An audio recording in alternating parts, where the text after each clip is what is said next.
Alright, isang maganda at mapagpalang oras sa mga all at shout out sa mga all. Medyo napagod tayo sa trabaho ngayon. Napalayo tayo ng destinasyon ng ilang araw na. So, may natira tayo rito. Itong pagkain na ito, tawag dito ay moton biryani. So, sa umpisa parang ayaw mo talaga. Ayaw mong kainin to. Lalo na pagka first time mo. Baka ayawan mo. Dahil sa unang-una yung amoy. Kasi marami silang spices na nilalagay rito. So mostly, itong pagkain nito ay pagkain ng mga from Indian, Pakistan, and Arabs, no? Biryani, ang tawag dito. May iba-iba sila nito. Meron silang fish, chicken, tsaka itong moton. Nabili natin nung ilang araw na. Ilang araw na to kasi hindi natin naubos.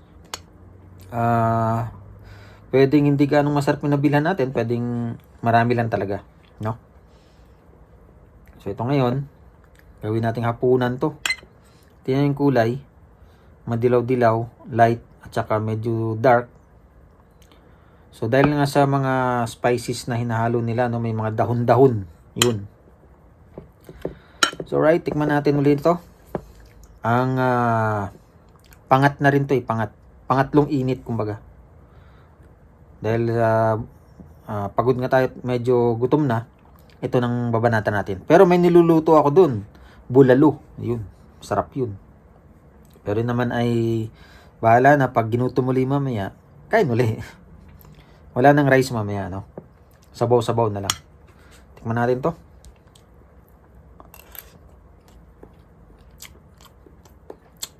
Pwede na. May anghang kasi siya. Yung spices niya, yun yung magpapagana.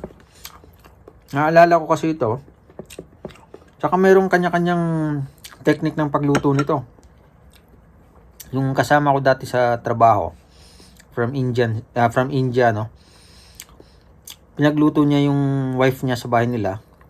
At inaya niya kami dun sa bahay nila. Alam niyo yung pagka-biryani niya, yung dry yung rice niya. Dry na dry ang rice. Ito, hindi gaanong dry. Sa restaurant natin binili ito, no?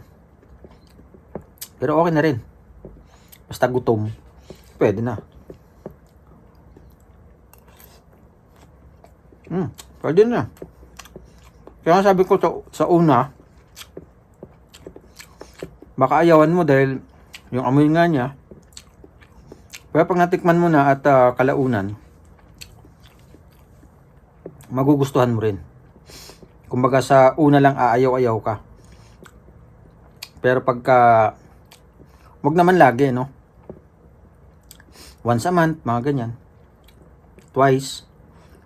Pag trip mo lang kumain ng biryani. So, masarap din. Ang nagpapasarap dito yung spices nila Marami silang nilalagay. May moton beef.